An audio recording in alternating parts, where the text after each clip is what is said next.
In 2020, Joe Biden beat Donald Trump by a seemingly huge margin, 306 Electoral College votes to 232. But let me show you how shaky that lead really was. 16 of those votes in Georgia that went to Biden, look how that race went. 2.47 million to 2.46 million.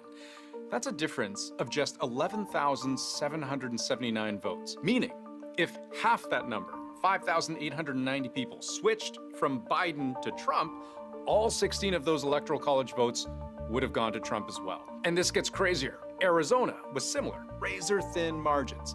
Biden won by 10,457 votes. So, if 5,229 of those people decided to change their mind, Trump would have taken all of Arizona's 11 Electoral College votes. Finally, look at Wisconsin. Biden won by almost 21,000 votes. If 10,342 Biden supporters changed their votes to Trump, Wisconsin's 10 Electoral College votes would have gone to Trump as well. So what's the point of this mental math? Well, if those roughly 20,000 people across 3 states changed their votes, handing Trump those 37 Electoral College votes, suddenly we end up in the absurd and almost unprecedented outcome of a perfect tie. 269 to 269. What happens in a tie? The House of Representatives decides who wins. And it gets a little complicated, but one possible outcome of that vote is that Donald Trump becomes president for a second term. All thanks to 21,461 voters in a country of more than 330 million people. That, my friends, is swing state math. And it's why Donald Trump and Kamala Harris have spent so much time in the 7 battleground states. Hello, Pennsylvania. How are we doing, Pennsylvania? I thank you, North Carolina. We're going to get this done.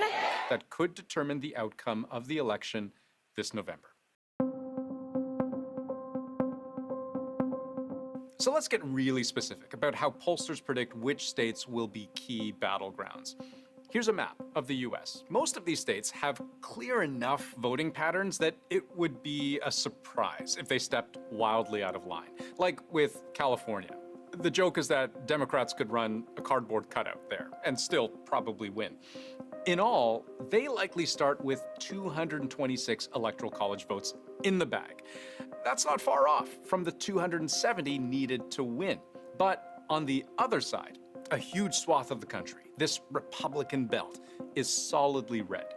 That gives Republicans 219 Electoral College votes that they can count on, which leaves these 7 states, where the margins between victory and defeat are so thin. In 2020, less than 3 percentage points separated the winner from the loser in each case.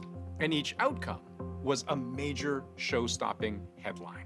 Joe Biden, your projected winner in the state of Arizona. The Associated Press has just called Wisconsin for Joe Biden. Joe Biden has won Michigan and gets the 16 electoral votes. And here's where each side can get really strategic, because you don't need to win all 7, or even the majority of swing states in order to win the election. Either side can win with as few as 3 of these swing states. In Trump's case, there's only one way to do this. If he wins Pennsylvania, North Carolina, and Georgia, the 3 biggest, most valuable swing states.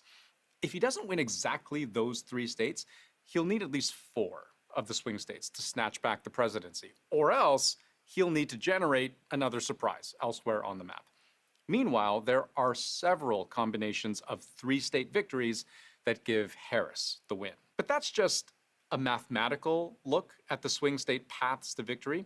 Here are the most plausible paths for Kamala Harris and Donald Trump. The most straightforward way for her to get elected is still to carry Pennsylvania, Michigan, and Wisconsin, and the 1 congressional district in Nebraska that sometimes votes for Democrats. That would put her at exactly 270. I think her strategy is going to be to try to gain the Sunbelt states and states like Arizona and Georgia. For Donald Trump, their path is to hold North Carolina, try to flip Georgia or Arizona or Nevada, and then run the table in the Rust Belt. And then to rely on those white, rural, working class voters in Michigan in Wisconsin and in Pennsylvania. And worth pointing out, if either candidate wins any 5 of the 7 swing states, and they hold on to every other state they're expected to, that's enough. That gets either one across the 270 electoral college vote finish line.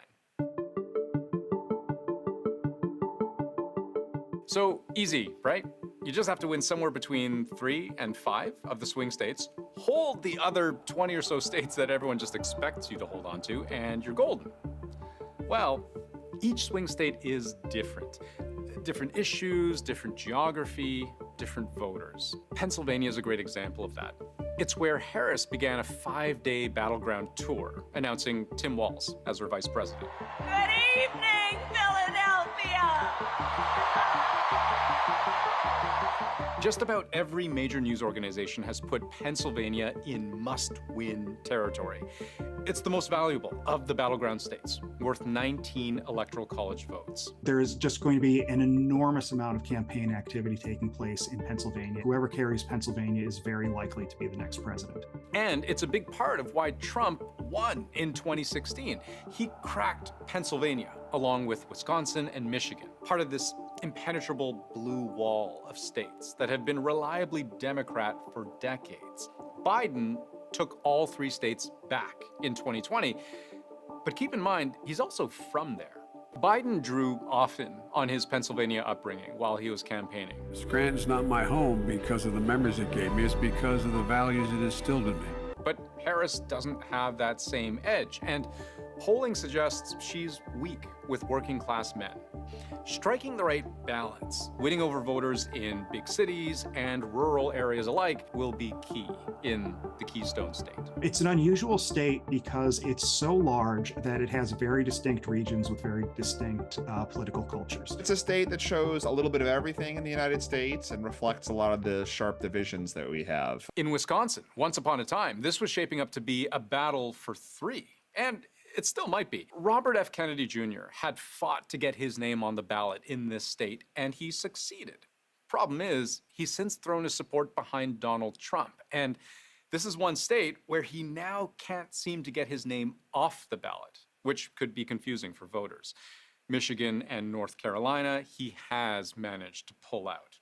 But speaking of North Carolina, it's the only swing state this time around that Trump actually won in 2020, so it's a key hold. North Carolina is the one that gets away from Democrats every 4 years. But the margin of victory last time around was only about 1 percentage point. And Democrats do hope that this will be the Georgia of 2024, meaning a state that has a decades-long, almost uninterrupted Republican history, but that could be a dramatic and consequential flip if other swing states go Trump's way.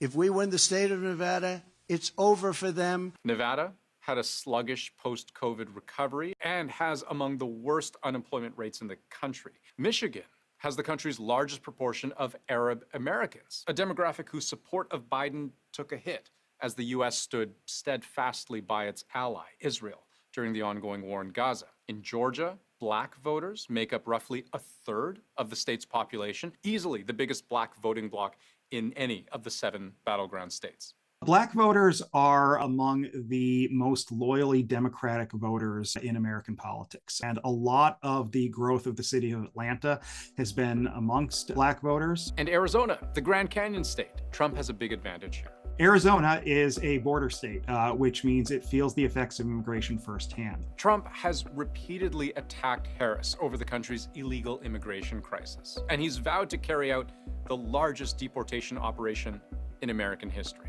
All of this adds up to a very eclectic range of issues that each presidential hopeful will try to master over the next 2 months. The good news for them is that they don't need to figure it all out. They just need the right handful of voters in the right states at the right time.